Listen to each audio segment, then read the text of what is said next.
I know you love earning travel rewards and cash back, and that's why you're going to love Rakuten. With Rakuten, you can earn cash back on everything you need to book your dream trip, hotels, flights, rental cars, experiences, and more, while still booking through your favorite travel sites. And don't worry, cash back can be earned on top of earning the credit card points and the hotel and airline loyalty points that matter most to you, depending on how you make your booking. Plus, with Rakuten, you can also earn cash back on groceries and other purchases like electronics, pet supplies, and more. And the best part, you can join today for free and start earning cash back on top of your travel rewards. Go to Rakuten.com or get the app. That's Rakuten, Rakuten. Rakuten, the most rewarding way to shop. This episode is brought to you by TaxAct. Don't do your taxes alone. Join TaxAct's National Admin Night. Admin nights are social gatherings for getting through your to-do list. So get ready for a night of fun, finding deductions, and filing taxes with TaxAct, where you can file your federal and state return for just $49 through April 8. Let's get together and get them over with. Visit taxact.com/admin-night for details. This episode is brought to you by Redfin. You're listening to a podcast, which means you're probably multitasking. Maybe even scrolling home listings on Redfin, saving homes without expecting to get them. But Redfin isn't just built for endless browsing. It's built to help you find and own a home. With agents who close twice as many deals, when you find the one, you've got a real shot at getting it. Get started at redfin.com. Own the dream.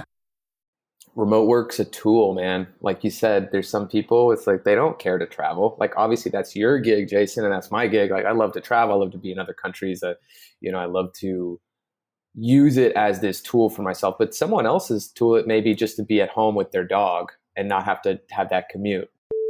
When you wrap work around your lifestyle, like you figure out what are the core pieces of the lifestyle that you want, and work fits into that, then it becomes a full piece of that fulfillment that I look at.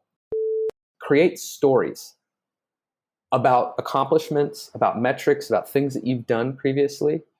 Create those stories around specific bullet points in the job description.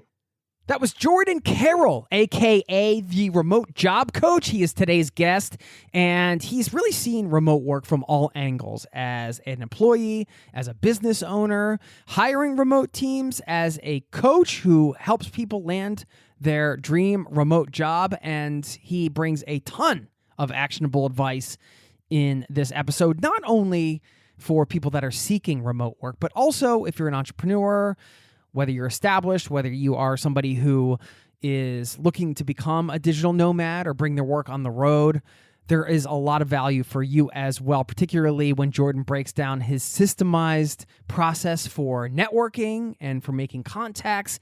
We've got a couple different sides to this interview. You're going to get some considerations on the lifestyle side, how to test the remote work lifestyle, some perks around having a base in Mexico. We talk about fulfillment versus happiness and why it's important to define fulfillment for yourself, and how Jordan landed his dream job, and of course, actionable strategies that can help you do the same. And along those lines, in the remote work job seeking space, Jordan shares his step-by-step process for assessing and landing remote jobs, why job interviews start well before the interview starts, the importance of having an exit clause, and of course, as I mentioned, systemized networking, building relationships that lead to incredible opportunities, which is killer advice that can help anybody listening. So a ton packed into this show. I hope you enjoy it. Let's get into it, shall we? Buckle up, strap in.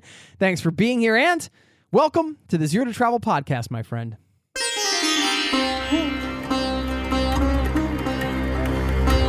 You're listening to the Zero to Travel podcast, where we explore exciting travel-based work, lifestyle, and business opportunities, helping you to achieve your wildest travel dreams. And now your host, world wanderer and travel junkie, Jason Moore.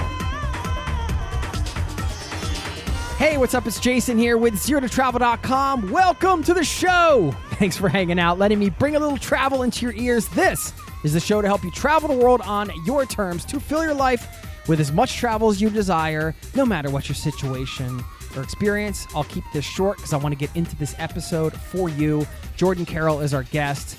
You can check him out at theremotejobcoach.com. As I mentioned, a lot of value packed into this episode. So if you want to give me any feedback on it, let me know what you think. I always invite you to get in touch. Jason at zerototravel.com is my email. You can also leave a voicemail. There's a link to my voicemail box in all of the show notes. And if you'd like, please stick around on the back end. I have some thoughts to share to wrap up the interview. Plus, I'm going to give a shout out to somebody in this listening community. And this is a travel opportunity worth seizing. I wanted to throw this out there. It inspired me, and I want to remind you that this opportunity exists for you as well. And perhaps in the next coming months, this is a travel opportunity you should seize for yourself. So stick around for that after the interview. For now, please enjoy my conversation with Jordan. I'll see you on the other side, my friend. Thanks for listening.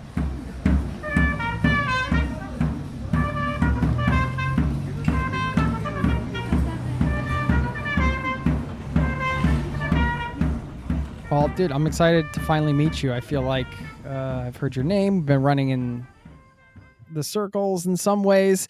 So I should formally say Jordan Carroll, a.k.a. the remote job coach. There you Welcome go. to the Zero to Travel podcast, my friend. Woo, woo. Let's do this thing, Jason. This is a good time to be a remote job coach, huh? I mean, it's not bad. Who knew?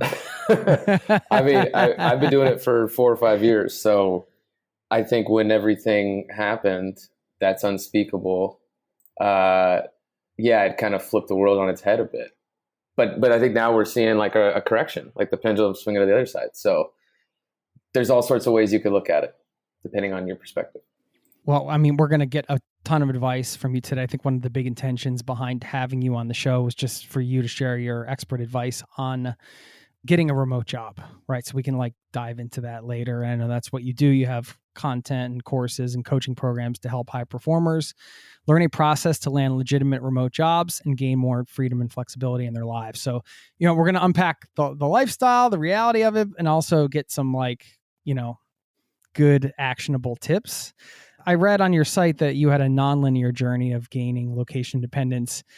And I was just wondering what you meant by that. I mean, I know you kicked it off, with one of those coveted telemarketing gigs. Oh man, I lasted one day doing telemarketing. I remember I did this temp job thing, and I went and I did the whole telemarketing thing in the room with all the people and the headphones on. This was like on a break from college.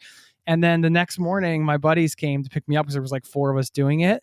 And I just walked out of the front door and I just shook my head no. And they were like, come on. And I was like, yeah. I never just like left a job like that because I don't have that kind of work ethic. But that was the one time I was just like, no way. Well, you sell a piece of your soul every single call. You know that. So it's is that right? It's tough. Yeah. Like I didn't really realize it was remote work at the time. I was just like, it was interesting because I was interviewing with this company. It's like this national insurance company, and they were interviewing me and this one other guy. And we get to kind of the final stages. Dude, this was like a 12-step interview process. It was something insane. Like one of the final ones, they actually come and meet your family. Like they come to your house. Like you only introduce like your future spouse to your family. It was insane. I mean, back at the time I'm graduating college, and they've got this pretty cushy starting salary, and oh man, the glamour of working in insurance, the promise of that, all these things. Mm-hmm. And they told me like their biggest objection with me was they're like, hey, we're interviewing with this other guy. He's been out of school for a year. He's got real sales experience. And I was like, all right, hold my beer. I go to Craigslist and I get a telemarketing job because I'm like in between interviews. Like I'm like, hey, wait till you see me the next interview. I'm going to have real sales experience. And so I go and get this telemarketing job, and it's for this like artist promotion company. And basically, like later looking back at it, like total scam. What they would do is we'd call these people. It'd have a rotating dialer on your computer. I'd just be sitting at like in between classes and my other job, and I'm like at my friend's house because it's closer to school, and I'm just like in a corner of the room, just like pressing the button. And it's calling these people, and they're like, hello, and they have no clue who I am. And I'm like, yeah, dude, you want to sign up for this like PR stuff for your music, man? We want to get you We want to get you online, dude. And we'd have this whole script to go through, and you get them on this like $3 charge or something to like preview it. They put you on the front page and they give you all these bonuses. And then it just like charges them next month, like without really telling them that they need to cancel. Like you tell them, but the assumption is there's a certain percentage of people that never go and cancel the trial. I don't know if you regret things, you learn from things. I was very ignorant at the time, and I just felt like I needed that, experience. So I go back to them during the interview and I show them like my proof. I'm like, dude, I got this telemarketing job for the past 4 weeks. Look at my stats. Like, this is real. And then I ended up apparently cussing in the interview. I don't remember saying the F word, but they said that I said the F word. And then they told my professor that they didn't go with me because of that. I don't remember saying that. Not non-linear, maybe? Well, I mean, don't know. You could have gotten points for just being yourself. I always sucked at interview. Well, we're going to get some interviewing advice, but like the interview thing, it's ironic because I do this for a living, and you would think that, I would be pretty good at interviews because I can carry a conversation in some way, shape, or form. But I can't handle the BS kind of questions and just I think I work for myself because I just don't ever want to make a resume again. That is annoying. Like the thought of that, I'd rather like go clean toilets than for sure like spend time making a resume. I mean, the beautiful thing, Jason, is with the way that I approach and look at job searching, the resume is not as important of a part. Like it should be a formality. Most people treat the resume like it's this golden piece of paper that they end up tweaking and spending hours. It's like, let me find the right like adjective for this bullet. It's like, nah, man. Like the point in which a resume comes into discussion should be a formality. So happy to talk about that at some point too. But I think you'd be all right, man. I think you'll be able to find something. Maybe you can train me up. You never know. Looking at the lifestyle changes you make, I pulled some things from LinkedIn, and you got some nice posts out there. And I like that you're just kind of open and honest with how things have been for you.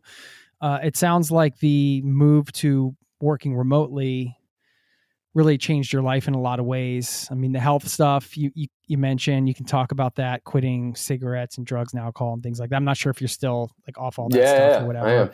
I guess I want to talk about the lifestyle of it and how it improved your life personally, because the idea, I guess, with this question isn't to paint like this rosy image, like the Instagram photo of, everything's perfect and everything like that. It's just really trying to understand from your individual experience how getting out and working remotely, because you can work remotely from home, of course. Not everybody wants to work remotely and travel or live in another country or whatever. But why for you that was the thing? Yeah. And how it improved your life. Remote work's a tool, man. Like you said, there's some people, it's like they don't care to travel. Like obviously that's your gig, Jason, and that's my gig. Like I love to travel. I love to be in other countries. I love to use it as this tool for myself. But someone else's tool, it may be just to be at home with their dog and not have to have that commute. So for me in the early stages, like the very first time I worked remotely for like a corporate company, it was a snow day. I was living in Boston. Snow comes down. I look at my email when I wake up in the morning and it's like, stay at home. I'm like, what? I get to stay at home? This is awesome. Like extra hour of sleep. I don't have to go out there and shovel the snow and get it off the car, do all those things. And yeah, for me initially, it was like this buffer for a hangover, or it was extra sleep or whatever. But over time, what I realized was, wow, I could convert this time and the choice of the autonomy over my day into being a better person and like being the highest version of myself, whatever that was. It started slowly with, I need to just use this to maybe be more productive in my job. I can actually make food at home. I don't need to be in the cafeteria or go to get takeout right next to the office anymore. So I can actually make my own food. I can go to the gym at any time I want. Like there's these choices throughout the day that remote work becomes that tool. That's it, man. And for different people, that's a different thing. And so along the path for me, it allowed me to make those lifestyle choices where maybe my life was in flux. Maybe I was having some sort of existential crisis because I was breaking up with my girlfriend. Maybe I was, just tired of getting drunk on the weekends and not having any purpose in my job. Well, okay, now what can I have control over? And, there's nothing truly in life that you have control over, but hey, I feel like I've got more choice because of remote work to do X, Y, and Z. So it started with those smaller choices, and then more grand was like, wow, I can make these huge lifestyle decisions like traveling the world, like changing my health completely, like making a real commitment to that, trying hobbies that I never thought I would do, things like that you just really don't have time for if you're commuting to an office and, you're really beholden to that type of culture. So small steps turn into big changes, I guess. And what was the biggest change, the biggest moment for you? I imagine untethering from the sort of the living in one place in your home country type of thing. Was there a moment where that just kind of, did you just go all in on the lifestyle, or how did you, I guess what I'm fishing for here is, for somebody that's listening that maybe wants to test the lifestyle, let's say, to see if it's right for them. And when I say the lifestyle, I mean the travel work lifestyle, not just the remote work from home, but the actually traveling or living abroad and doing it. Yeah. Because you did remote year, right? Was that? I did.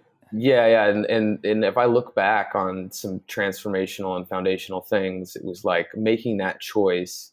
Well, first it was like, leaving corporate, right? I was working corporate and I was working remote in a corporate job, but it was just in the US, so I could kind of travel within the US, but I still had some client visits. It was, it wasn't completely free in that sense. And I'd always said, I want to travel the world.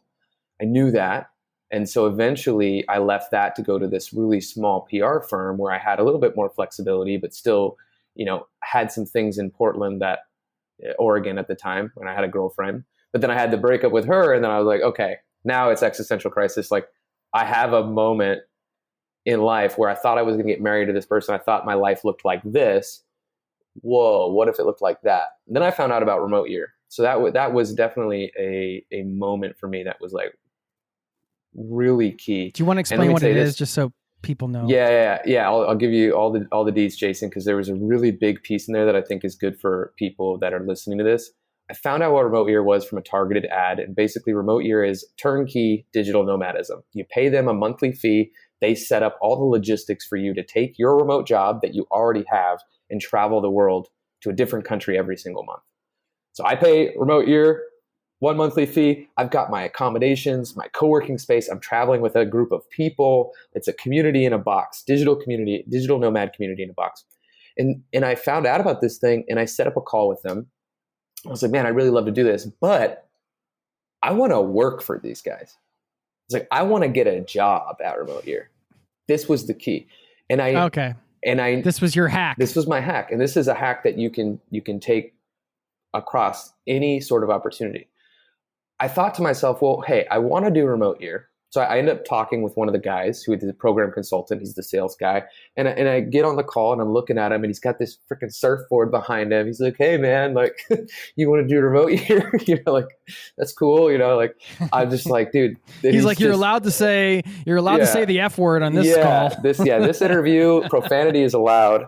And he's sitting there and I noticed there's people walking behind him. He's, you could tell he's in a tank top. You could tell he's just living, and he's in South America somewhere. I don't remember. I think he might have been in Argentina or Colombia or something. I don't even remember where he was. But I'm just like, man, that's what I want. Like, I want that lifestyle. And so I was like, okay, well, let me get it with remote year, because I had enough saved up from the corporate job. I was like, I could float myself on remote year for a number of months. And I was like, I'll find something else too, or I'll start my own business. I'll figure it out. But I want that job. I want the exact job that he's doing. And I told him that on that call. I'm like, hey man, like, I really want this job. And he's like, yeah, but I want your job. But you want to do remote year, right? He's like, stop trying to steal my job, Jordan. Yeah. Basically was the premise of that conversation. Ultimately, I do it. I sign up for it, knowing that I have enough savings and I'm going to figure out some freelancing stuff. I'm just going to figure it out. And that all goes to plan. I end up leaving Portland. I go on this 4-month remote year trip. It was the first 4-month trip they ever offered. They only did a year before that. So they offer this 4-month trip. It goes to 4 different countries, 50 people on the program that I've never met. Crazy experience. But the reason I did it was like, who else would be able to get a job at Remote Year better than a customer at Remote Year? So I'm like, I'm going to be a customer, but I'm going to show up like in a big way. So every single city that I went to, there's city managers and there's people that you meet that are working for Remote Year. And I'm like, hey, like I really want to work for Remote Year. Like these are the things that I think I'd be really good at. Like, what is your perspective? I was basically doing live in-person informational interviews. I was networking, getting to know them. And at the same time, I'm like hosting live workshops for my group, or I'm like just really involved, like I'm someone in the group who everybody is like looking to as a leader. From that 4-month program, at the very end, a job comes up. 2 people submitted me as a referral without me ever applying.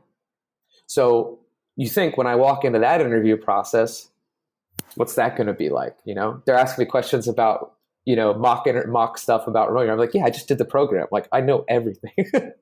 So for me, the lesson there is wherever you can become part of an ecosystem of an organization, wherever you can pay to be part of something, or even be a free user and get to know the product, get to know the people, like organizations in their ecosystem are navigatable if you choose to insert yourself in some way. That makes it so much easier in the interview process. It makes it so much easier in the application process. It makes you a standout candidate in every way possible. So you did end up working for them, I'm guessing. Yeah, for a year and 3 months, I worked for Remote Year right after that. So I ended up going and doing training in Mexico City, and then I was able to work remotely from anywhere in the world. I was the guy with the tank top on, asking people if they want to do Remote Year. All right, so for somebody that's hearing what you described for that program, and there's other programs like this out there, like who is it worth it for somebody that is interested in like, you know what, I don't want to, I'm going to sign up for this thing and it's going to cost me because unquestionably it costs more money than to book the accommodations yourself and everything. That's part of the thing, but you have the built-in community and all that. So yeah, just like, I mean, I know this is biased because you worked with them and then all that kind of stuff, but if you can just kind of step back from that and just really paint the picture of like who that might be right for. Yeah. And Jason, I'll tell you, I'm biased, but I wouldn't do it again right now at this stage. So like there is a clear demo, I think, that it really fits for. And that's either people that are really early on in that travel journey, people that want a community around their travels. And I found that there's a lot of women on there for more of a safety reason too, like to be traveling with groups. And that's completely understandable that there would be, more women doing that. Now, here's the thing though.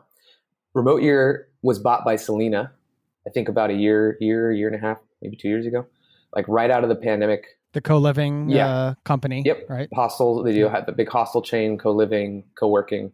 So they've changed a bit. They've changed a bit of their model. They changed a bit of their messaging. They now have like month-long trips. They have retreats. They have every flavor that you can imagine. And now their community is like a subscription basis. Now I got grandfathered into the community because I was well before that. But here's the way I see these kind of programs is if you currently are even if you're currently traveling or you're a well-experienced traveler, but you don't have a Remote Year, a nomad base, a dynamite circle, a nomad cruise, any of these communities that are well established around the world, I would just try them, right? Because there are a lot of different options to try these. And this is something that you mentioned, some advice for someone is just like, the way that you can try on this lifestyle is go to one of these communities and do an event. Whichever one resonates the most with you, check it out, go to an event and be inspired, meet people that are great, and then become part of that alumni community. Because wherever I go anywhere in the world, like I was just in Portugal, I connected with people from the Dynamite Circle, I connected with people from Nomad Cruise, I connected with people from Remote Year. Like I'm staying at people's places. I got a suitcase because I needed another suitcase. I never do check-in, but I had more shit than I knew what to do with when I got to Portugal. So I literally someone just gave me a suitcase while I was there. because I knew them from Dynamite Circle. I need to take a shower. I hit up people in these groups like, hey, bro, I need a shower. Like, I'm in between Airbnbs. I'm like, can I get a shower?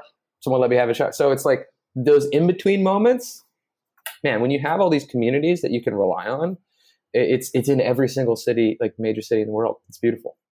We'll get back to the interview in just a moment.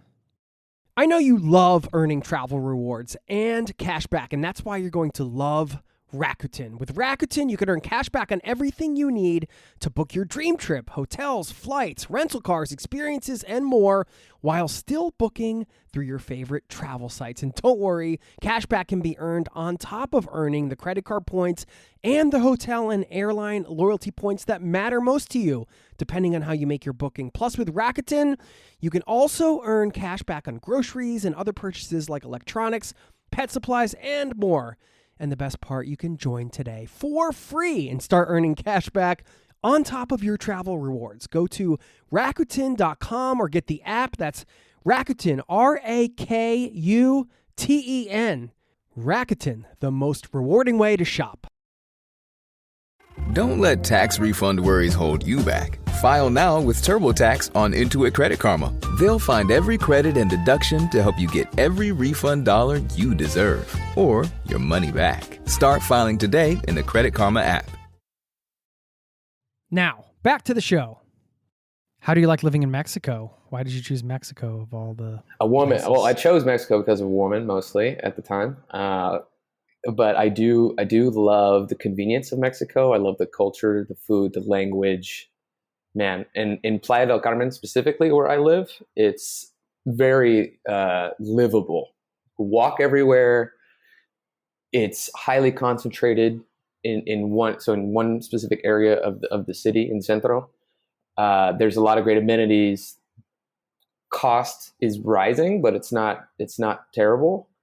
And the community here is amazing. There's a lot of really great people, and I've been here for about 3 years, off and on. I've left a few times, but you always end up coming back to whatever that base is, once you find one. So originally it came for my ex-girlfriend as well, was a big reason why specifically Playa, but then now I have another girlfriend who's also Mexican. So, and I just like being in a place where I can speak Spanish. It's just fun. Did you grow up in I know you went to school in California. Did you grow up there or? Mm-hmm. Yeah. Bay Area. So I grew up in the Bay Area in between San Jose and Oakland, and then moved up to Northern California for university. And yeah, I don't really resonate so much with the Californian culture anymore based on stuff that's been happening there. It's like insane. I mean, even just the U.S. in general. Maybe you can relate in some ways, but there's I live in Norway, man. Yeah, so, exactly. There's a reason, right? Yeah, I mean, for me, it was like we had to make a choice. Where to raise our kids when we found out we were having our daughter, and Norway was the clear choice for that, and it seems to be still the case. Let's say your tagline: freedom, flexibility, and fulfillment. I wanted to ask about the fulfillment part, because this is one of those words that, like kind of like success. How do you define fulfillment for yourself? So when you're, in this case, looking for a remote job that gives you the X, Y, and Z, ticks all the boxes, but nothing ticks all the boxes, right?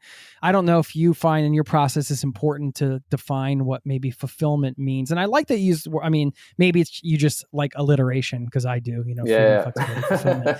In a lot of ways, I do think that's a better word than success. You could kind of swap some people might say, well, those, maybe that success feeds into the fulfillment, but there's a bit of relation there with those words. And yeah, I'm just wondering, because this is an important question for people who are considering new jobs and new changes and things like that. What does fulfillment mean to you? How would you walk somebody through the process of defining that for themselves, let's say? Yeah, to me, fulfillment is a sense of purpose greater than oneself. So whatever in your life brings that, it doesn't have to be work. And in fact, work itself the thing is, like, there's a weird dichotomy with work. It's like you're going to be working more in your life than everything else other than sleeping for the average person. So I think work should have some sort of contribution element to you. I think it should have something where you feel like you're working towards something bigger with people that you give a shit about. But it doesn't need to be the sole source of your fulfillment. And I think that's a mistake that some people make, is they make work need to be their family, their friends, their full sense of fulfillment. And that's why when you wrap work around your lifestyle, like you figure out what are the core pieces of the lifestyle that you want, and work fits into that, then it becomes a full piece of that fulfillment that I look at. I think that a lot of this is also connection to self. It starts with the fact that you are completely responsible and you have full ownership of your own happiness, your own fulfillment, and the way that you look at the world. And I think there's a lot of times in my life where I've outsourced that. You know, I've like looked at things and said that I need X, Y, and Z to make me happy. But the true fulfillment that I see is when you can be in your own skin and be excited when you wake up in the morning. You know, obviously there's some days that may suck, but overall have a general sense of purpose that's bigger than you. How do you check in with yourself? How do you, itself is an ever evolving thing, of course, right? And that's like one of the illusions in life. I feel like we just assume we're the same self we were 6 months ago because it's just everything's so gradually happening. And in many ways, of course, we are, but also you have more experiences, things change, flavors change, whatever. Yeah. Do you actually check in with yourself in that way and periodically? I mean, doesn't not a schedule thing. I'm just curious, how do you look within, I guess? Yeah. Well, absolutely. And I do have to schedule it, Jason, because I'm a neurotic type A, like ADHD. Like I have to, like, things got to be on my calendar or they don't necessarily happen. And then even sometimes I let things slip, but there's a couple different structures I create for that. One is a weekly reflection process on Sundays where I go through a step of reflecting on the past week, like basically writing out all the wins, then writing out all the gratitude from that week, and then writing out all the lessons I learned. And a lot of that comes from a daily journaling practice as well. So I have, it's actually right next to me, the 5-minute journal from Intelligent Change. Oh yeah. I used to use that. Yeah. So I use that for, it was really good. 4 days or so a week. And it's really great because at the end of the week on Sunday, I look at my calendar and I look at the journal, and then I digitize everything in the journal into a Google Doc. And that helps me relive it and rethink about it. And so I have stuff in there for years. Like, so I could just go back to a random week 3 or 4 years ago and see, what was I thinking that week. And it's cool to have that. And then there's also parts of my daily routine where I create space. I think the best way to reflect is creating space. And what I mean by that is not having technology, not having, something that's distracting you. And for me, a lot of that's breath work. So I got really into breath work a while ago, and I'm actually doing a certification later this month to facilitate breath work. And it's crazy that there's this thing right here that we're doing just constantly that we take for granted. And if you just go a little bit deeper with it, it could absolutely change your life and the way that you think, the way that you feel. So I feel like that's a great reflection process because I can get really into my body, and a lot of my decision making and a lot of my intuitive intelligence is within my body, but I just need to access it. So that's a way to access it. And then I go to the sauna and the cold plunge. There's actually one that's maybe a 10-15 minute walk from me. And I just got back to Mexico a couple days ago. So I got to go re-sign up for my monthly subscription there. And I'll go usually 4 to 6 times a week there as well. Hey man, come on over to Norway. We got a serious cold plunge in that fjord. I bet. The sauna cold plunge thing. I mean, it's right there, Let me know. Let me know. Make it happen. Yeah. You might have piqued somebody's interest with the breath work thing. Do you have a resource or two you could share if somebody's just like, you know what, I'd like to look into that a little bit. Is there something that you recommend? Yeah. Check out? Dude, honestly, it's so easy. YouTube. There's a YouTube Just go account on called YouTube and search. well, there's a YouTube account called Breathwork Beats that I really like. There's one called Breathe with Sandy that I really like. Then there's also Wim Hof has like his standard one that like he doesn't have a ton of breathwork ones on YouTube, but he has like the standard one. So if you're really new to it, I would start with just some of these like 5 to 10 minute ones on YouTube. That's like perfect because it's free. You just turn it on and let it go, let it guide you.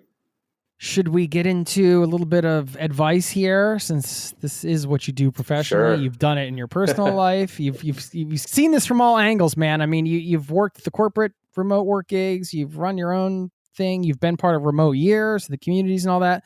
But, in order to create that lifestyle for yourself, you have to first, I guess, find a job and land a job and all that type of stuff. So I know, there's a lot of nuance within this process, and it can be very individual depending on that person, but I'm sure you have some good top line tips, and we can go through it. I mean, I don't know if the best way to do this is ask like about resumes and the best way to apply and like sort of like that.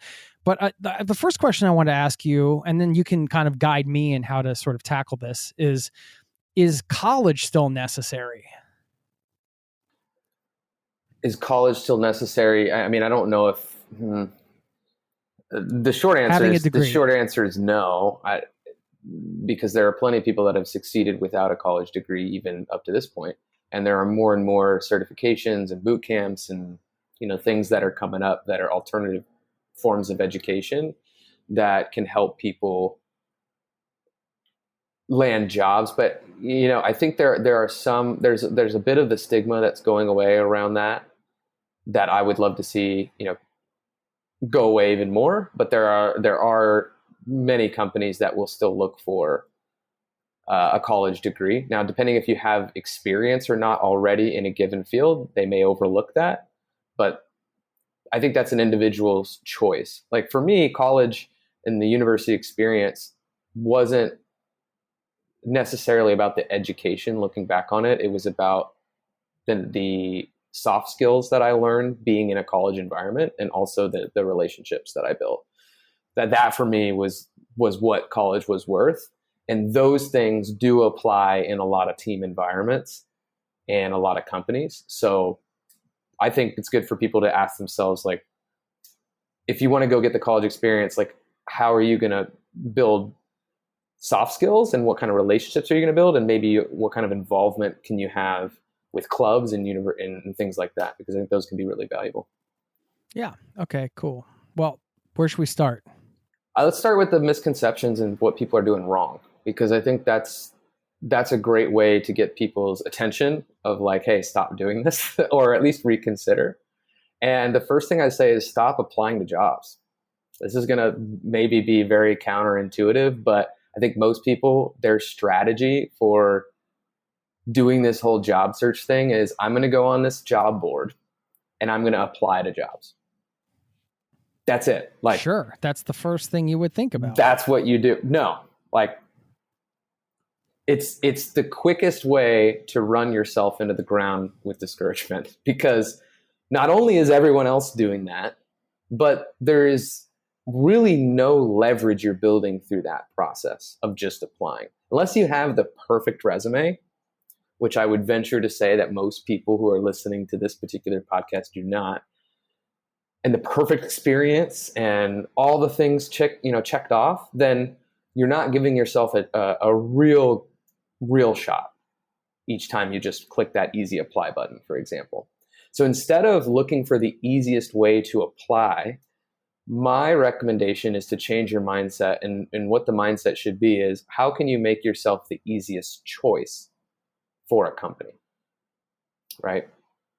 So let's just start with that as kind of a basic principle. If we all agree that we're going to pause, and I'm not saying that you don't ever apply to jobs. I'm saying just stop for a moment to think, to reflect, to build a strategy, and to change your mindset. Because what most people are doing is they're starting off with a pretty mindset about how they're going to do this. They're like, all right, I'm desperate.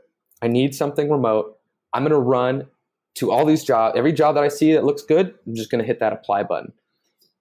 there's no correlation between that quantity of applications and you getting the job. If you look on LinkedIn, you'll see there are people on there like, I've just applied to 500 plus jobs. I haven't had any interviews. And you'll see plenty of cases of that.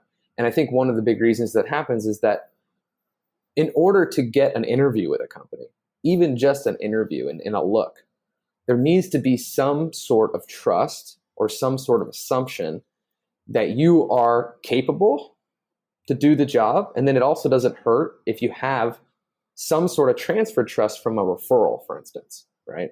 So the way that I look at everything is, let's hold on for a second. Let's get really clear on what it is you want to do. That starts with the lifestyle piece too. Because Jason, if I want to go live in Norway, if I want to go live in Mexico, if I want to go travel the world, the types of companies that are going to hire someone and allow them to do that are going to be very few. So I need to be super targeted. I can't just go online and search remote as a filter and expect that every single company that comes up has the same version of remote, because they don't. 95% of remote jobs have a geographical restriction applied to them. So let's back up. Let's figure out what's the ideal lifestyle that you want to live. Once you figured that out, now let's target companies. Not just go on job boards, but let's target companies that are going to allow you to live your ideal lifestyle. Let's figure out, what is the size of the company that you want to work for? What is it that they're doing? What are they creating? How is it that you can be impactful to that type of organization? What industry are they in? Every criteria question that you can answer to get specific will help you in this, because then you can be really, really targeted and you can go much deeper. And our goal is, let's go deep on just a few companies, like I did with Remote Year, right? And let's figure out how it is that I can be part of their ecosystem, that I can connect with people at the organization, and that I can either leverage my personal brand or networking to get a referral. That's going to be so much more effective than blasting out my resume and applying. And you're saying do this even if they don't have any jobs Correct. posted. It's almost even better, yeah, because then there's no pressure, no desperation on your end. Now, certainly you do want to be pursuing companies and opportunities that are available, but there should be a parallel action where you're just looking at, hey, this is a company that I want to work for at some point in my life. So I'm going to play the long game. I'm not going to look at this as a desperate, quick opportunity. I'm going to look at this as long, because that's a dream situation, right? It's like, think about the dream ideal situation. It's like, I really want to work for me, it was Remote Year. I also, just as an aside, and I'm not saying this as like to brag, I want to say it in the sense of the utility of what it is that I've built. If I wanted to drop this whole remote job thing and just have a remote job, I would be employed within 1 week ish. And it would be because of the network you've built. It would be with 0 applications.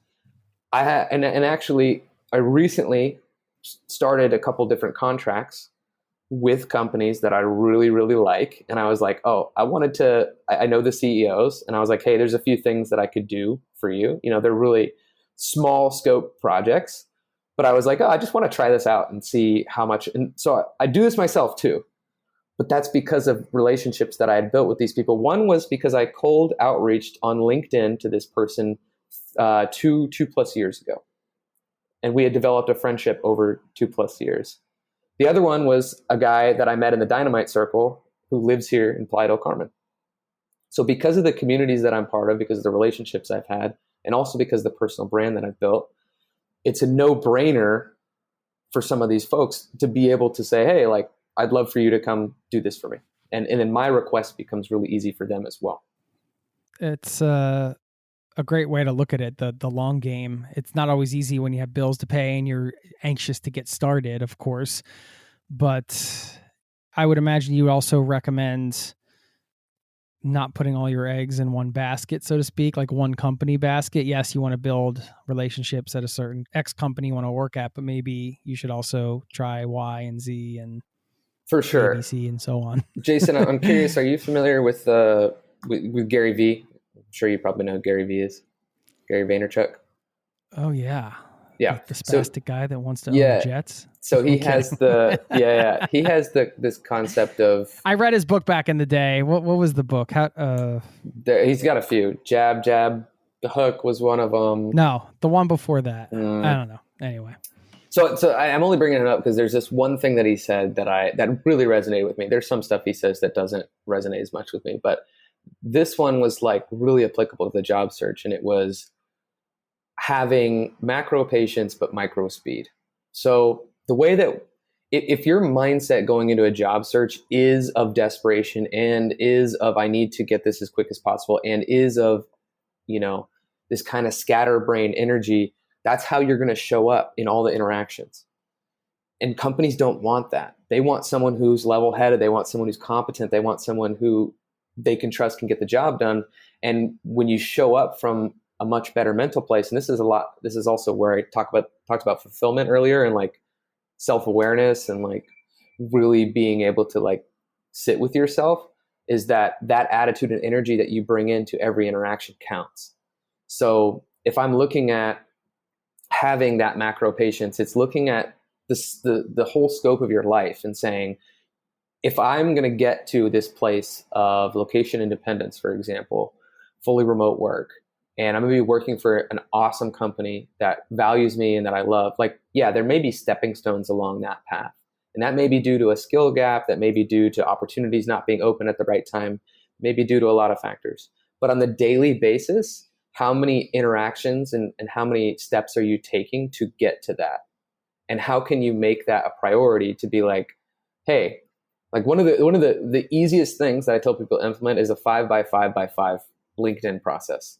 Connect with 5 people that are targeted people at the companies or creating content at the companies that you want to work at. Connect with 5 people a day, right?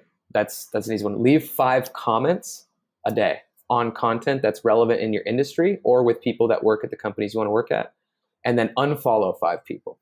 The unfollow is because most of the time what we've done is we've conditioned our feeds to look like dumpster fires. I know that that's the case for me over the course of time, is that there'll be a lot of irrelevant stuff in your feed. But what LinkedIn should be is every time you open your feed, it should be supporting whatever that job search is for you. So clean that feed up every single day and only tell LinkedIn, hey, this is the relevant stuff I'm commenting on. These are the relevant people I'm connecting with. Send me more of this. And then over time, you have more serendipitous interactions that may lead to opportunities. So you're creating your own luck. So that's something you can do every single day. But on top of that, you're building out this other larger strategy of, okay, here are the target companies. Here's the thing that I do better than anyone. Here's how I'm creating keywords. Here's how I'm creating a personal brand. Here's how I'm bringing people to me in an inbound fashion, because I'll show up in their searches. So there's a lot of different ways that people can do this, but instead of just focusing on, hey, how can I get a job like really quickly, it's like that kind of energy is the exact thing that will repel you from getting a job really quickly.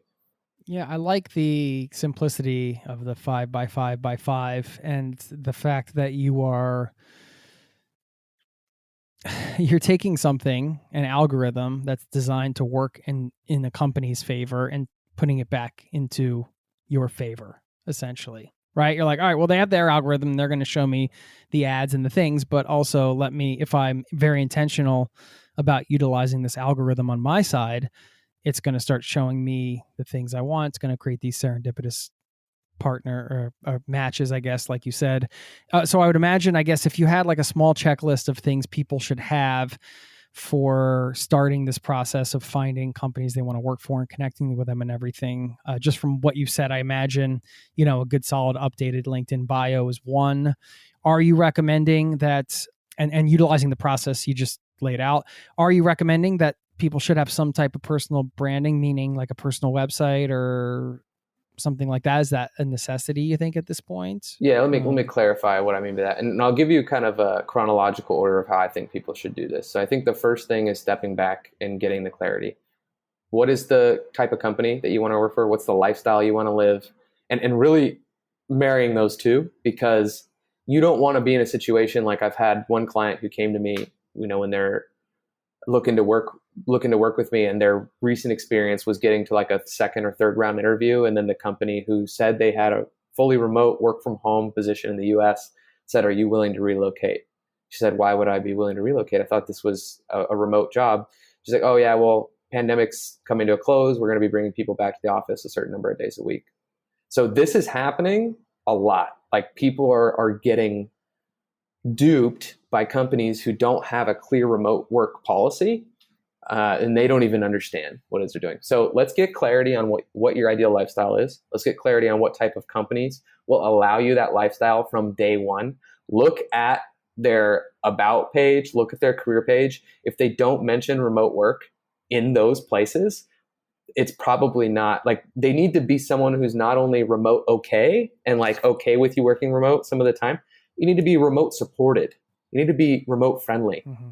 You know, it needs to be a company that really, remote work. Yeah, it needs to be a company that cares about remote work being a competitive advantage as an organization, because that's going to be the true type of company that you're going to want to work for if remote work's truly right for you, right? In that fashion. Remote work is much more about the how it's done from an organizational standpoint, not the where. Like the where, eventually we're going to get to a place where the where is really not a part of the conversation, but we're so stuck with that right now because of everything that happened in the pandemic. I really want my job seekers to focus on how do companies talk about the how.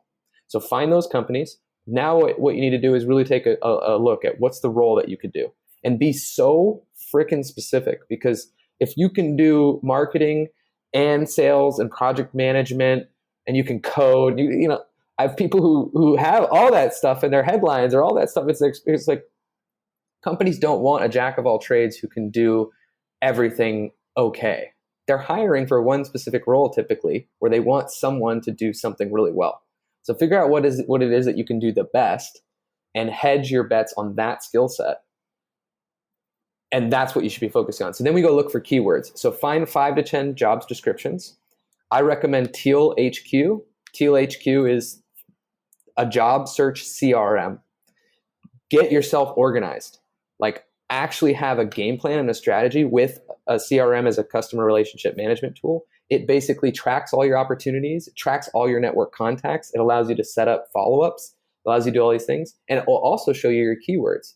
So you can enter in job descriptions. It has a little Chrome extension. You can save job descriptions directly to the app.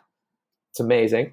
And then from there, you can add in little notes, or you can add in contacts, or you can add in perspective, and you can slide it to, it's in applied, it's in interview stage, it's in all these things. So we first start with the clarity, then we get to the point where we're organizing everything and understanding what we want to go after. Then we get those keywords. The keywords are really effective for allowing you to show up. And that's really what the personal brand is.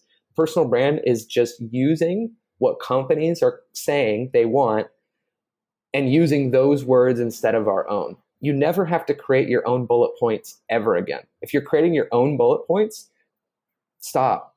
There's artificial intelligence that can do it. And then there's also examples in job descriptions.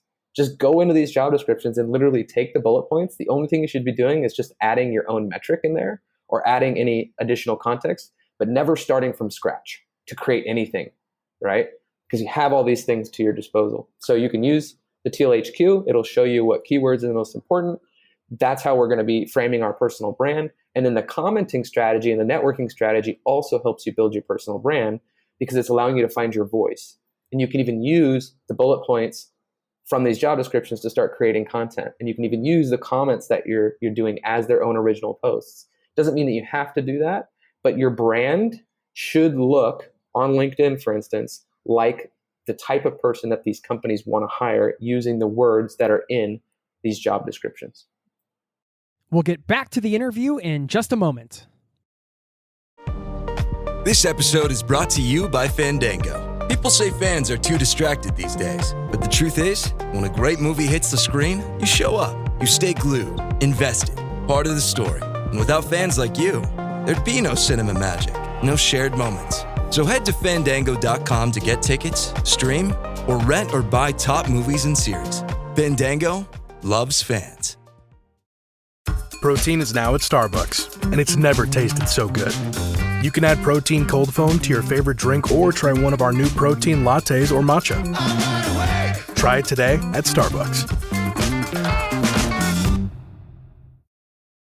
Now, back to the show.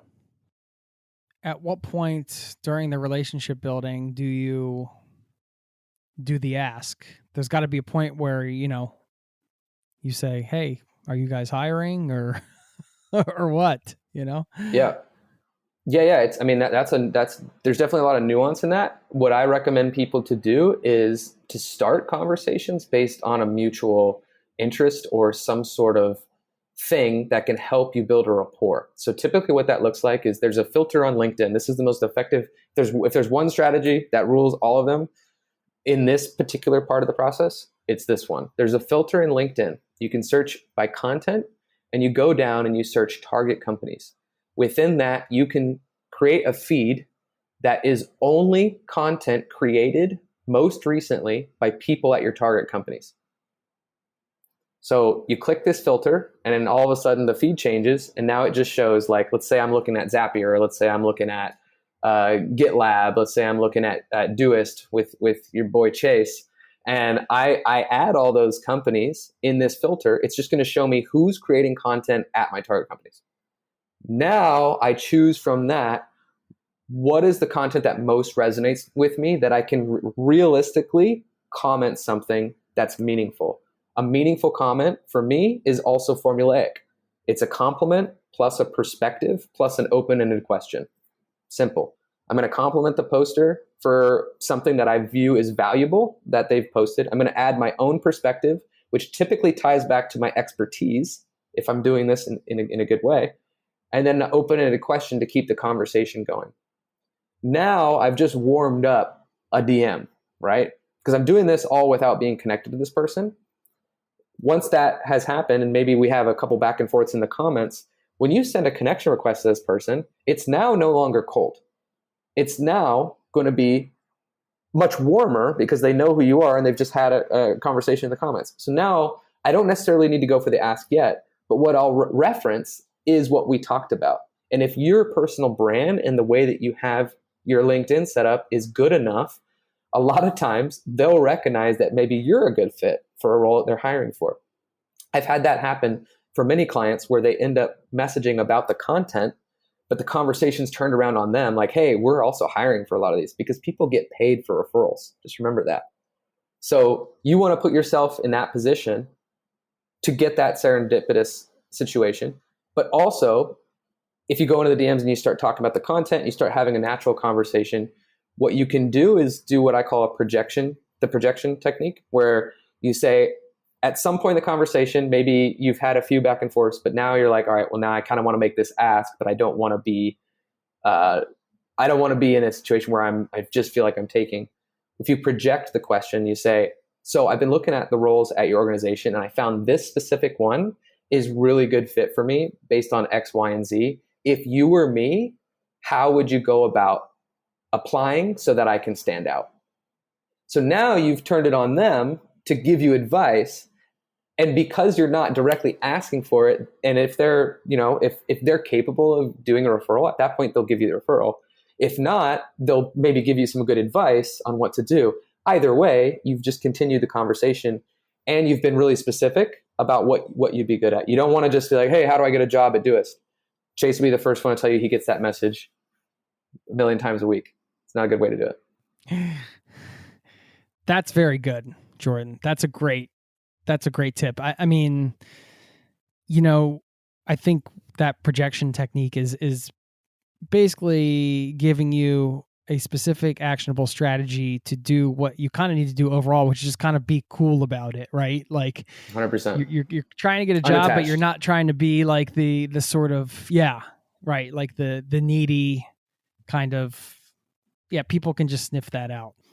Those are awesome strategies. So, okay. So you get to this point, like you said, there's the nuance here, but I mean, Jordan, you're giving us great, really actionable stuff here. So you get to this point, you find a way in, and now I guess we would be at the interview phase, right?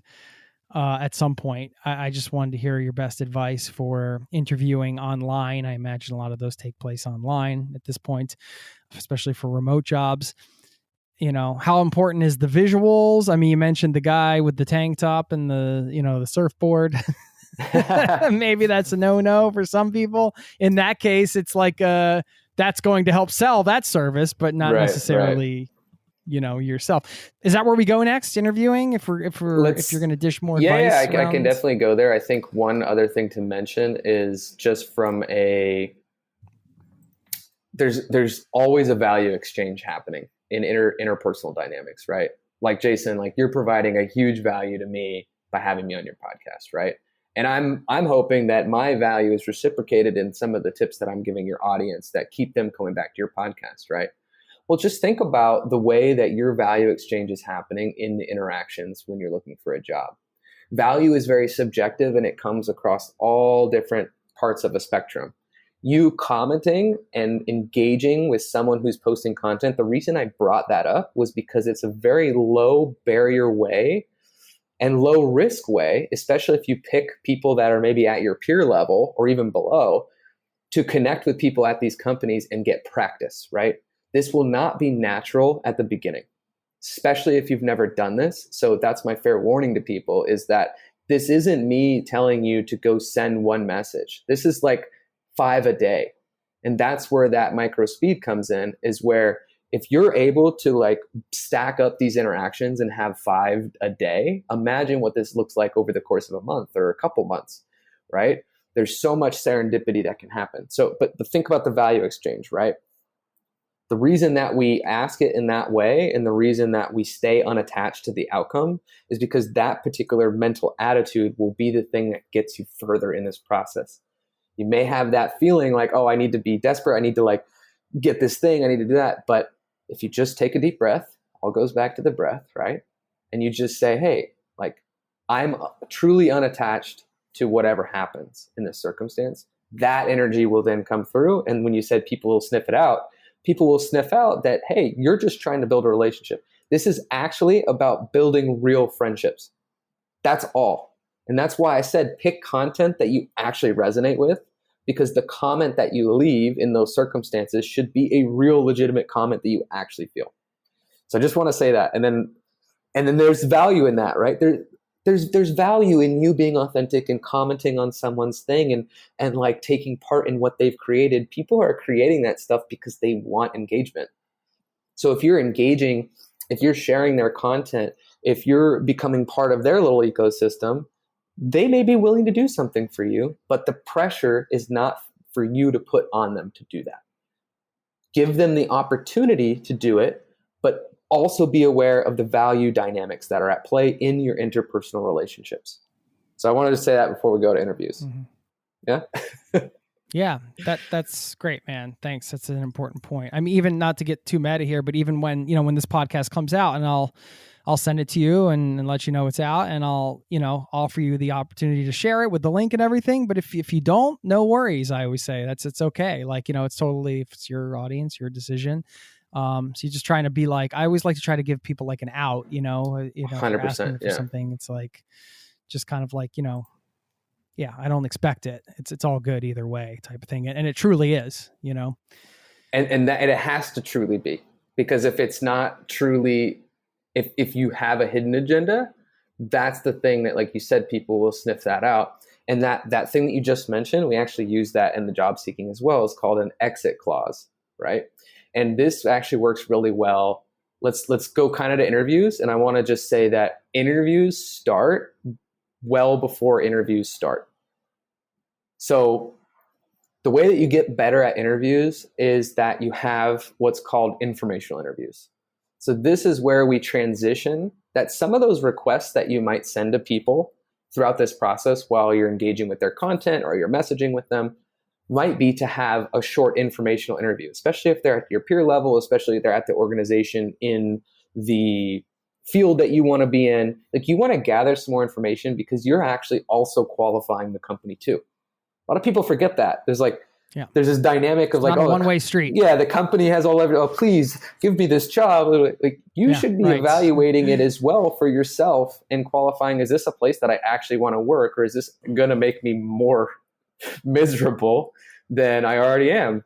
And you don't want that. So finding people that will actually talk to you for 15, 30 minutes, even an hour, about what their role's like, about what the company's like you can have these conversations. And I think that's one of the things that happens before a potential interview process that really makes a big shift. Because if you're going into an interview process, but you've already had a couple informational interviews, you're going to know a lot about the company already. And that's going to help you come into the interview feeling at a more even standing, right? It's like, oh, well, I'm also qualifying you guys, and I've done this pre-work. And they're going to appreciate the fact that you've done some of that proactive work.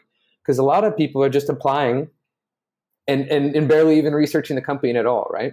So along with the informational interviews, if you're going into an interview, having research done, like that is obviously a no-brainer, but not just about the company and about their mission and about their initiatives, but the person that you're interviewing with. Again, the key to all this is just interpersonal relationships. So you're studying that person as much as you can prior to going into that interview, so that you have a good, well-rounded view of what it's like to be them. And that'll help you also ask certain questions, because there's going to be a point in time where you're going to have questions that you ask, and you want those questions to come from a place of not only that preparation, but I don't want to be able to find an answer to the question that I'm asking on Google. I should be able to ask a question and not find the answer on Google. So those questions are either really specific to that person and their opinion, or something that wouldn't be available easily online. And those are just a few tips. I don't know if you have a thought on that, but I have a few more. No, that's great. Getting to know the individual is key, because they're the ones that are going to either decide or pass you further along, right? So if you can make a connection with them in a powerful way, certainly. I don't know if you do anything with negotiating with salary or anything like that. I do, yeah, I do. I think there's a few more things on the interview. I just want to be mindful that I'm not just spewing at you, Jason, for like minutes on it. I get conscious about my rambling. So no, it's all good. Listen, we could do probably a 4-hour podcast on interviewing, you know? let me break down just a couple more things, and then we'll go to the that'd be great. Negotiation piece. So a couple more things. One is, again, the job description. The job description is like your cheat code for everything, but people really, like, after they apply and after they go through, they don't look at it ever again. Look into the job description and figure out what are the requirements and what are the things that they're asking that you do. And when you're creating your stories, right? When you're not just answering questions, but create stories about accomplishments, about metrics, about things that you've done previously. Create those stories around specific bullet points in the job description. So every single time that you go into an interview, you should be spending at least a number of hours on that specific company, on that specific job, on that specific person, right? There's different layers that you're looking at. But the reason I say create stories is a lot of people will like start with the questions that they're going to get asked. And there's some good practice there in looking at sample questions and actually saying things out loud. But even more impactful is how well have you internalized the stories of your career? Because the stories of your career can be multifaceted. If they ask a question about challenges, if they ask a question about motivations, if they ask a question about a time that you did this, one story might be able to cover all three of those. So you being able to fit those stories into different molds of questions is really, really crucial. So get that understanding of the stories rather than only focusing on questions. And the way I like to look at a story is start with a preview. So you start with a very concise context, the most important thing that the person needs to listen for in one sentence. Then you go into the steps of the story. So like, what's the action that you took broken down into 3 steps, for instance? 3 is nice because the law of 3, like I just love going 1, 2, 3, and then the wisdom drop at the end. What was the result and what did you learn and why does it apply to that company? So if you do the movie wisdom drop, yeah, I haven't heard that. I like that. It's like, it's the mic drop. It's the wisdom drop. Drop it on them. So movie preview, bam, wisdom drop. Movie preview, steps in the story, drop the wisdom on their head. Drop it on their head. That's the way to do it. All right. So I love that. I think that's a great way to look at actually how you're going to be answering things throughout the interview and actually how you're preparing so that you can mold those, because a lot of people, when they're in the actual interview, they get a little tense. Like, breathe. Another thing is just breathe. like people get really fast. They talk really fast. So they need to like get through the interview. It's like, don't be afraid of pauses. Take a pause. Take a deep breath. Like, show that you are willing to sit there with some silence sometimes, because some of the best answers to your questions are going to come with that extra thought that you gave yourself, that extra space that you gave yourself. You just jump into an answer without thinking about it at all. It may feel like you need to have the answer really fast, but I think interviewers also respect when you are thoughtful about your answers. So I think all those things are pretty good. That's great. It's so helpful to have a framework when you're nervous. So the idea of just kind of prepping that in a way that's, that you can lean on that in the moment. Super helpful. Deep breaths, man. Jason, always goes back to deep breaths. That's the good stuff right there. That's free, dude. Can you believe it's free? Something in this is free anyway. I don't know. I one day, is it going to be like, this breath is sponsored by Wrigley's? Pfizer. Whatever, it's going to be Pfizer. I mean, if anybody can find a way to sponsor breath, it will be our home country, I'm sure. Yep. I think so, man. No offense. All right, let's talk about a little bit about negotiation, and you could just give us your maybe your number one tip, because I don't want to steal too much of your time here. We'll probably have to have you back on another point and talk travel. I mean, we did a deep dive on the remote work stuff, but and by the way, I do want to point out, I think, Jordan, a lot of the stuff you're saying, the networking stuff and some of these principles and everything apply to business owners as well, in terms of like ways to connect and stuff like that. So, not to try to like turn this episode into an all-encompassing thing, but I do think that I'm going to mention that up front. It's like, some of the strategies you're sharing, it's not just for job seekers, it's also for entrepreneurs, I would say. Well, and that's funny, because I have people who've read my book and they get to the personal branding section, they get to the networking section, and the way that I look at networking and systemizing networking is really helpful for people that need that structure, right? Like having the 5x5x5, for instance, gives a structure to something that otherwise has none. And you just evolve it a little bit to like, hey, who are my target clients or who are my target partners? That's the only way you evolve it. It's just not for a job search. So you look at things just slightly differently, and a lot of this stuff can be used because you're essentially just selling yourself, you're selling your ideas, and you're becoming persuasive and influential. Thanks. I just wanted to point that out because there's a lot of value there. The book you mentioned, Remote for Life, How to Find a Flexible Job and Fast Forward to Freedom. We will link to that. Dude, I mean, you wrote a book. How did that feel? Oh, God. Some days felt like throwing the computer out of the window.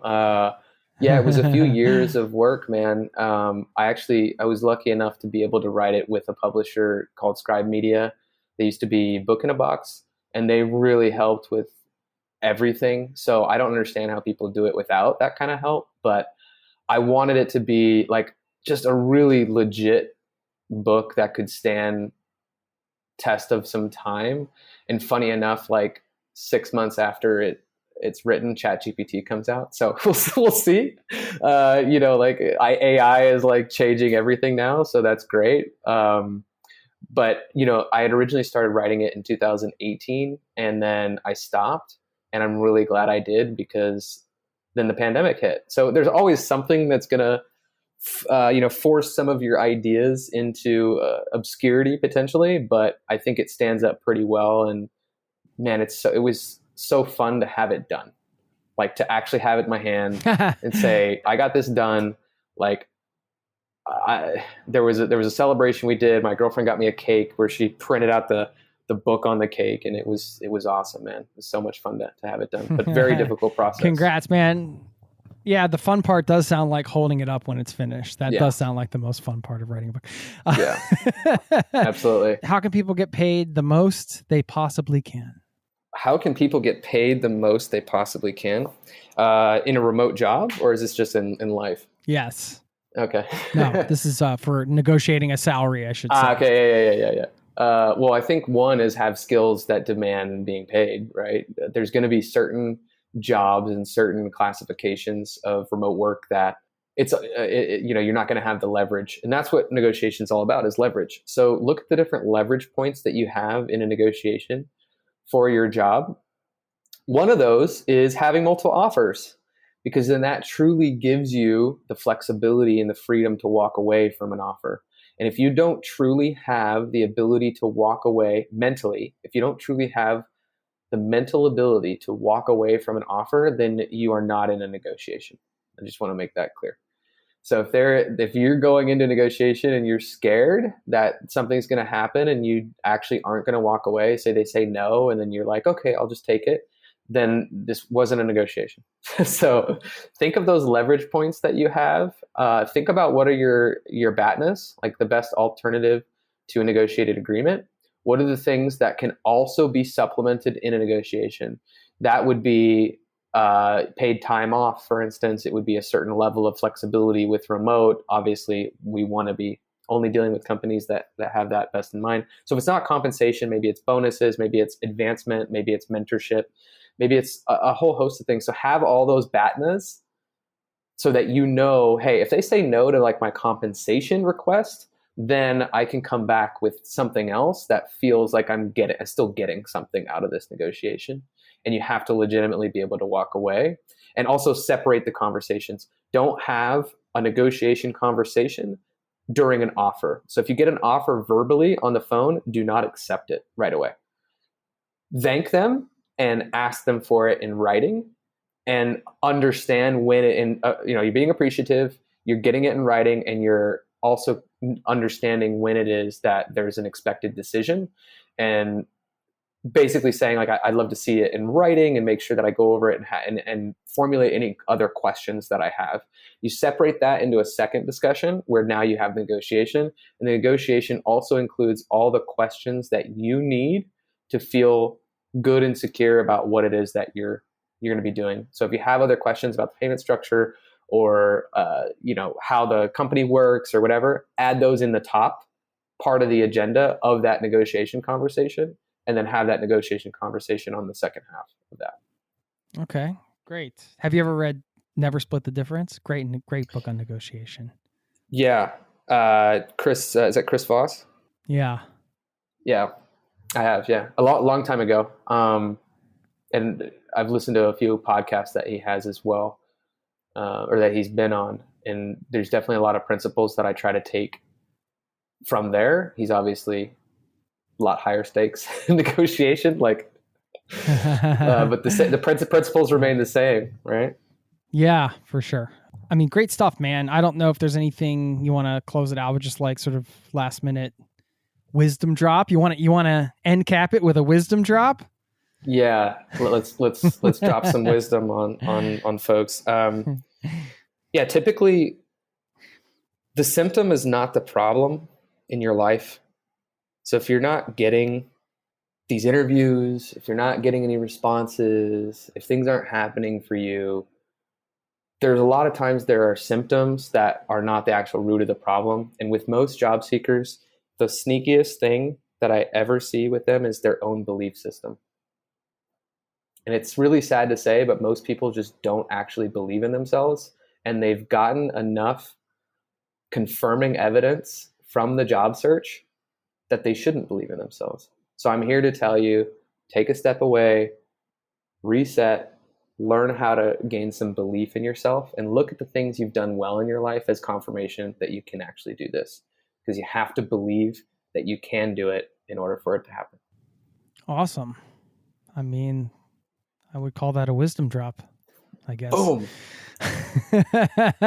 No, that's great. I mean, so much great advice here. And like I said, we'll have to have you back on at some point to maybe talk some more travel and all that good stuff.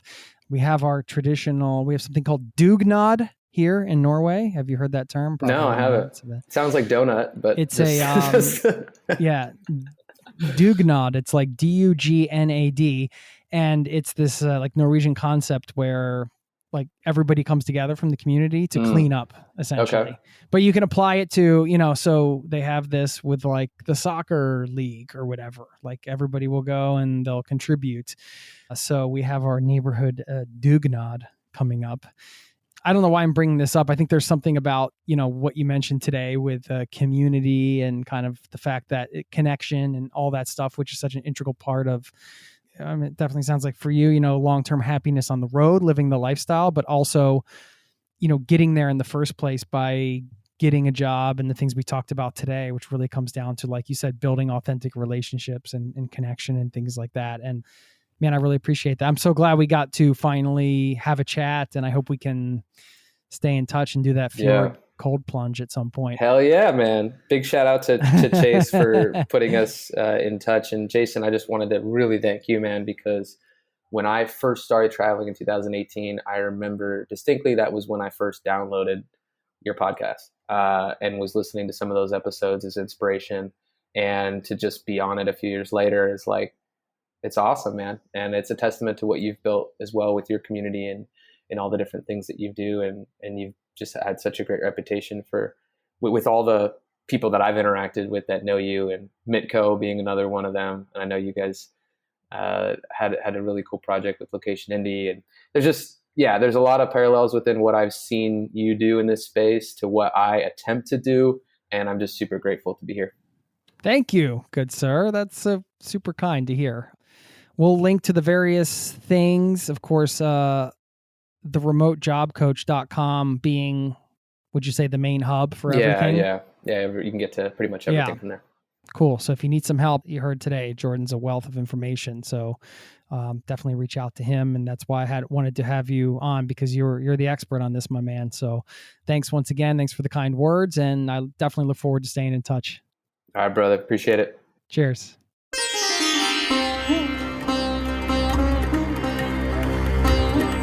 There you have it. Thank you once again to Jordan Carroll for stopping by the show. I'm so excited to be connected with him. Shared a ton of value there, right? And I'm going to leave you with a quote in a few moments that I think wraps up this episode well and sort of brings together a lot of the principles that he shared. Speaking of those, if nothing else, I would say take Jordan's advice on building relationships, because that benefits you no matter if you're a job seeker, if you're an entrepreneur. There was so much great actionable strategies that Jordan shared, and really simple to get started. So think of one or two people you've been meaning to connect with. Maybe it's an author you admire. Maybe it's somebody in your industry and you just haven't had the time or taken the time to reach out yet. Maybe you're even intimidated. I know I've been in that situation before and probably will be in the future. Well, take some of Jordan's advice, and that will be the challenge for today. Just reach out to one person that you've been meaning to connect with and just try it out. You got nothing to lose. Start building that relationship. And I wanted to give you an actionable takeaway to go about your day. And also, I want to give a shout out to somebody in this community who reminded me that there is a travel opportunity worth seizing. It might be staring at you right in the face. Maybe you have a plan in the works for it.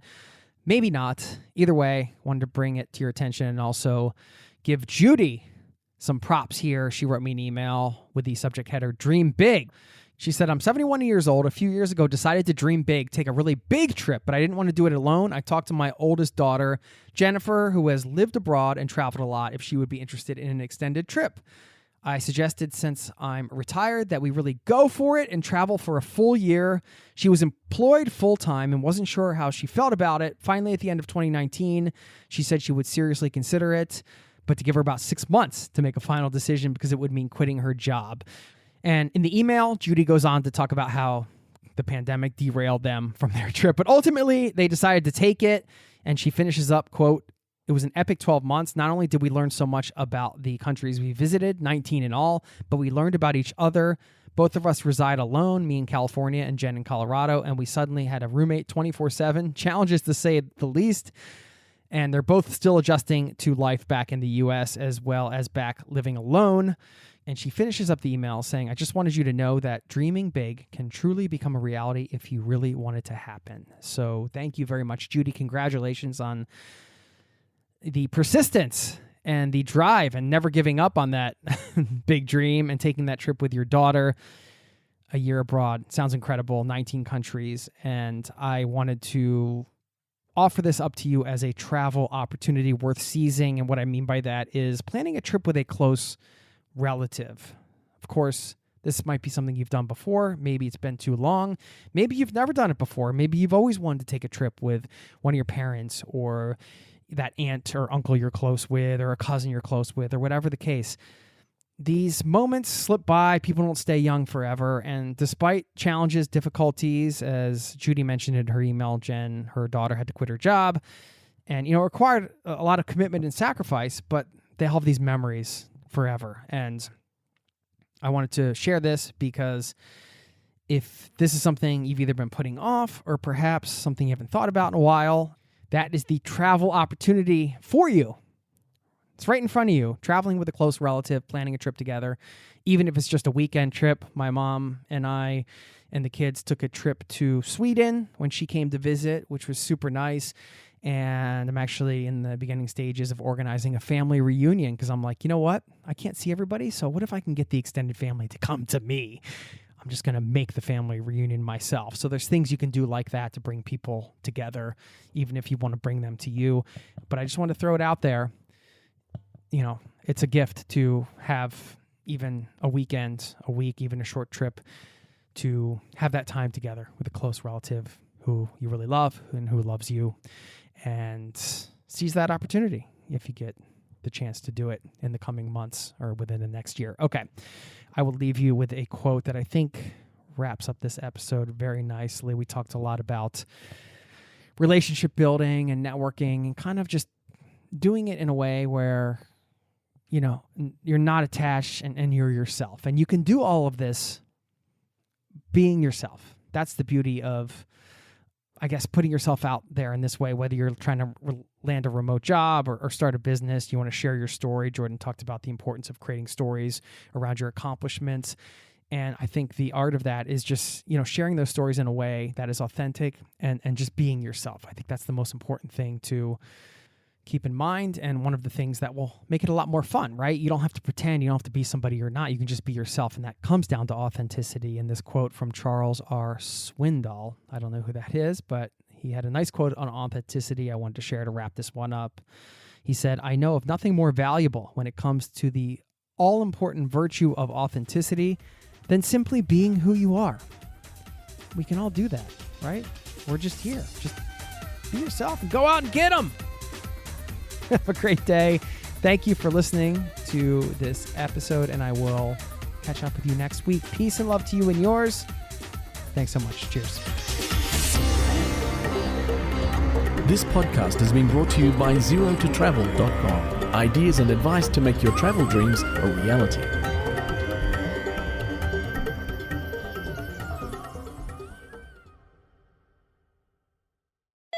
LifeLock, how can I help? The IRS said I filed my return, but I haven't. 1 in 4 tax-paying Americans has paid the price of identity fraud. What do I do? My refund, though. I'm freaking out. Don't worry, I can fix this. LifeLock fixes identity theft guaranteed and gets your money back with up to $3 million in coverage. I'm so relieved. No problem. I'll be with you every step of the way. 1 in 4 was a fraud-paying American. Not anymore. Save up to 40% your first year. Visit LifeLock.com/podcast. Terms apply.